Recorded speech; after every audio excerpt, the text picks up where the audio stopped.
चेतक लेने का डिसीजन आपके जीवन में शांति लेके आएगा या परेशानी? एक तरफ सेविंग है तो दूसरी तरफ स्ट्रगल और कॉम्प्रोमाइजेस। कुछ ऐसा ही रहा है पिछले 2 साल का एक्सपीरियंस मेरा इस बजाज चेतक के साथ। लेकिन अगर आप बजाज चेतक लेने का सोच रहे हैं तो ये वीडियो आपके लिए एक गेम चेंजर हो सकती है। स्वागत है आपका वैल्यू ड्राइव में, जहां हम बात करते हैं व्हीकल्स के रियल वर्ल्ड एक्सपीरियंसेस की। तो आज मैं आपसे शेयर करने वाला हूं अपने बजाज चेतक का ओनरशिप एक्सपीरियंस, जिसको लिए हुए मुझे 2 साल हो चुके हैं और ये लगभग 17,000 किलोमीटर चल चुका है।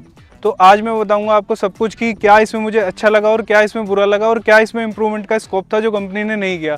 तो चलिए वीडियो को स्टार्ट करते हैं। पहले बात करें इसके डिज़ाइन की।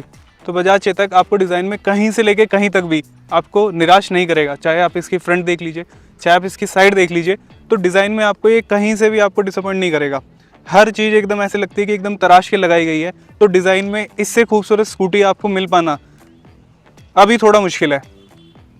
सेकंड, अगर हम बात करें इसकी कीज़ की, तो कीज़ मुझे कुछ इसकी इस टाइप की मिली थी जो कि बेसिकली फोब की है। और इसमें जैसे ये फोब की है तो इसमें कोई भी फिजिकल की का जो है वो प्रोविज़न नहीं है। यहाँ पर इसका ये बटन है जो कि 1 क्लिक करने के साथ स्कूटी को स्टार्ट कर देता है। देखिए स्कूटी स्टार्ट हो चुकी है। मुझे नहीं पता कि कैमरा कितना जज कर पा रहा है, बट स्कूटी स्टार्ट हो चुकी है। यहाँ पे थोड़ा सा जो इस बटन को दबाने का डिले मिलता है। तो अगर आप इसको डबल क्लिक करेंगे तो खाली यहाँ पर जो है स्कूटी आपकी ऑफ हो जाएगी। और अगर आप इसको लॉन्ग प्रेस करके रखेंगे 2 से 3 सेकंड, तो आपकी गाड़ी यहाँ पर हैंडल भी लॉक इसका हो जाएगा। तो जैसे आप छोटी छोटी चीज़ों की बातें करें तो यहाँ पर आपको फ्रंट में DRL देखने के लिए मिल जाती है, जो कि दिन में भी विजिबल होती है अच्छे से, और रात को तो थोड़ा अलग ही इसका लुक लगता है कि हाँ भी कुछ प्रीमियम से स्कूटी में देखने के लिए मिल रही है। फिर उसके बाद यहाँ पे बटन्स की बात करें तो बटन की क्वालिटी सी तो आप देख सकते हैं 2 साल हो चुके हैं, क्वालिटी अभी भी एकदम ऐसी है। ऐसा नहीं है कि कुछ यहाँ से हट गया है, सब कुछ चल रहा है बढ़िया तरीके से। कोई चीज़ बताना भूल गया, जैसे मैंने आपको फोब की का ये दिखाया कि यहाँ से आप अपनी स्कूटी को एक बटन के साथ स्टार्ट कर सकते हैं, आपको कोई फिजिकल की ज़रूरत नहीं है। वैसे आपको अगर इसमें फ्रंट का ये ओपन करना है स्पेस के लिए, यहाँ पर बेसिकली चार्जिंग का स्पेस हमें मिल जाता है। तो यहाँ पर हम चार्जर, अब जैसे मैं तो रेगुलर घर में ही चार्ज करता हूँ, बाहर कभी कैरी नहीं करता, तो इसलिए मेरा चार्जर घर पे रहता है। तो ये चार्जर का स्पेस अभी एम्प्टी पड़ा हुआ है। यहाँ पर आप फ़ोन वगैरह लगा के अपना चार्ज कर सकते हैं, और ये फर्स्ट एड किट और टूल किट का रहता है। तो आप इसको अगर सिंगल क्लिक करते हैं यहाँ पे, तो यहाँ पर ये ओपन हो जाएगा। और अगर आप इसको डबल टैप करके रखते हैं तो यहाँ पे आपको बूट स्पेस ओपन हो जाएगा। तो बूट स्पेस जो ओपन हो जाता है, बूट इसके स्कूटी के अंदर इतना है कि आप ये समझिए कि इसके फुल फेस का जो हेलमेट होता है वो आप इसमें नहीं रख पाएंगे। हाफ फेस का हेलमेट भी वो रख पाएंगे जो छोटा होगा। अगर वो फुल साइज़ का हेलमेट होगा तो वो आप नहीं रख पाएंगे इसके अंदर, ठीक है। और यहाँ पर आपको एक हुक भी मिलता है जिसकी मैक्सिमम कैपेसिटी जो है वो 3 kg की है। तो आप जैसे अगर कुछ घर के लिए थोड़ा सा सामान ले जाना चाहें अपने ऑफिस से जैसे जा रहे हो, तो आप वो इसमें यहाँ पे टांग के ले जा सकते हैं। ऐसा नहीं आपको फ्लोर पर रखने की जरूरत है, वो फिर इधर उधर गिरे। ड्राइव मोड की तो आपको इसमें एक इको मोड मिलता है, और एक इसमें स्पोर्ट्स मोड मिलता है, और एक इसमें आपको रिवर्स मोड मिलता है। तो अगर मैं इको और स्पोर्ट्स मोड दोनों की बात यहाँ पर करूँ तो ऐसा नहीं है कि मतलब आपको चलते टाइम इसमें स्पोर्ट्स मोड में शिफ्ट करना है, वो आप कर सकते हो बेसिकली। बट मुझे समहाउ उसका ना कोई समझ में नहीं आता हिसाब किताब, अगर मैं आपको क्लियरली बताऊं तो। क्योंकि जैसे ही आप उसको थ्रोटल दोगे तो वो ऑटोमेटिकली जो है आपका इको से स्पोर्ट्स मोड में आ जाएगा। बस उसमें आपको एक डिफरेंस मिलेगा, जैसे आप यहाँ से ड्राइव मोड से इको मोड के अंदर आ सकते हैं, बट अगर आपने पहले से स्पोर्ट्स मोड लगा लिया है तो वो बीप नहीं करेगी। और अगर आप इको मोड में चल रहे हो और आपने सडन एक्सेलेरेशन देते हो तो स्पोर्ट्स मोड में ऑटोमेटिकली पहुंच जाएगी, और आपको वहाँ पर बीप एक आएगी कि आप स्पोर्ट्स मोड में एंटर कर चुके हैं। बात करें इसकी सर्विस कॉस्ट की, तो अभी मुझे इसको लिए हुए 2 साल हुआ है और उसकी 3 सर्विस हो चुकी हैं। और उस 3 सर्विस के अंदर मतलब मेरा जो बिल बना है वो 0 बना है, क्योंकि 3 सर्विस यानी कि 2 साल तक की जो सर्विस थी वो फ्री थी। तो मैं जब इसका 3rd ईयर आएगा तो मैं पहली सर्विस कराऊंगा। और आई थिंक अब जो सर्विस बजाज जो हमसे ले रहा है तकरीबन 800 रुपये के करीब ले रहा है, बेसिक चार्जेस जो होते हैं, कि मतलब वो तो आपको देने पड़ेंगे। दूसरा, कुछ लोगों को ये भी लगता है कि भाई इलेक्ट्रिक ले लिया है तो अब इसमें कोई है ना हमारा जो सर्विस का चार्ज नहीं आएगा या फिर मेंटेनेंस का चार्ज नहीं आएगा। तो ऐसा नहीं है दोस्तों। इवन मैंने पहले भी कुछ वीडियोस में बताया कि जो ईवी के जो पार्ट्स होते हैं वो बेसिकली कंपनी महंगी देती है, क्योंकि उन्हें मौका ही कम मिलता है कि यार ये आएगा ही कम लेने हमसे पार्ट्स। तो जैसे अगर मैं बात करूँ तो मेरा एक बार है ना खाली साइड मिरर जो है चला गया था, तो मैंने ये राइट मिरर है ना, मैंने सोचा यार इसके लिए क्या ही क्लेम लूँ, इसको मैं वैसे ही करा लेता हूँ चेंज। तो मैंने वहाँ पे बिना रेट पूछे इसको चेंज करा दिया, और इसकी कॉस्ट मैं आपको बताऊँ ये 1200 के करीब की थी। तो ये हो गई पार्ट की कॉस्ट। और अगर मैं आपके इसकी डिस्क पैड की बात करूँ, ठीक है, तो डिस्क पैड की जो कॉस्ट है वो लगभग आप ऐसे मानिए कि एक तो इसके जो डिस्क पैड है, अगर आप बजाज से लेते हैं तो वो चलते हैं तकरीबन 5, 5,500, 6,000 किसी के चल जाते होंगे, या 7,000 मैक्सिमम चल जाते होंगे। बट इसकी डिस्क पैड की कॉस्ट आई थिंक 800 रुपीज़ है। आप सोचिए मतलब बहुत, मतलब स्कूटी के हिसाब से सिंगल डिस्क पैड 800 रुपये का हिसाब, मतलब मुझे तो खैर समझ में नहीं आता, आपको समझ में आता या नहीं आता आप मुझे कमेंट सेक्शन में ज़रूर बताना।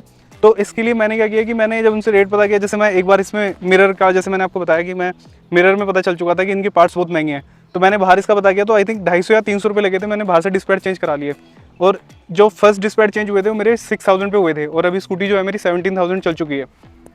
अभी तक मुझे डिस्क पैड चेंज कराने की जरूरत नहीं पड़ी। दूसरा, बजाज चेतक के सर्विस सेंटर में थोड़ा सा एक इशू ये भी रहता है कि पार्ट्स की अवेलेबिलिटी जो है वो थोड़ी कम रहती है। अब जैसे मैं बताऊं कि मेरे ये एक बार क्लेम में रिपेयर हुई थी, तो जो बाकी पार्ट्स थे वो तो डल गए, बट ये एक पार्ट रह गया। आप मानिए इसको कम से कम भी 3-4 महीने हो चुके हैं, और मैं उनसे हर महीने फॉलोअप लेता हूँ, तो मुझे कहते रहते हैं कि सर 1 महीने बाद आ जाएगा, मतलब सीधा ही डेडलाइन जो देते हैं ना, ये कहते हैं सर 1 महीने बाद आ जाएगा, क्योंकि उनको भी लगता है यार इस वाले पार्ट की कुछ खास तो जरूरत नहीं है, तो हम भी कितना एफर्ट मारे। तो बट मुझे थोड़ा सा वो लगता है कि यार अनप्रोफेशनल है, पार्ट कोई भी हो वो बहुत इंपॉर्टेंट है स्कूटी के लिए। अगर मैं स्कूटी देखूँ अपनी, तो मुझे तो वो ठीक नहीं लगेगा ना। अब देखो आपको भी कैसा लगेगा यहाँ पे कि भाई, और इसके पैसे उन्हें मिल चुके हैं क्लेम से, बट वो अभी भी चेंज नहीं हुआ है। और मैंने ऊपर से स्कूटी, जब मैंने स्कूटी ली थी, तो ऊपर से जो थोड़ा सा ये लगवाया था इसके अंदर, क्योंकि थोड़ा सा यहाँ से रहता है कि लगती उगती रहती है।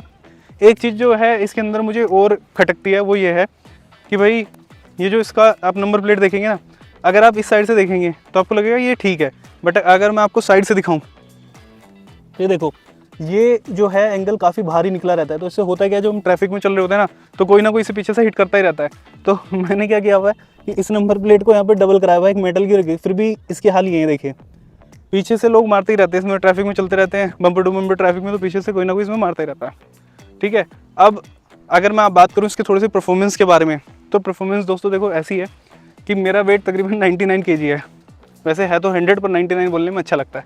ठीक है, तो अगर मैं इसको लेके चलता हूँ तो तकरीबन ये मानिए कि कहीं मुझे फ्लाईओवर पे कोई इशू नहीं आता।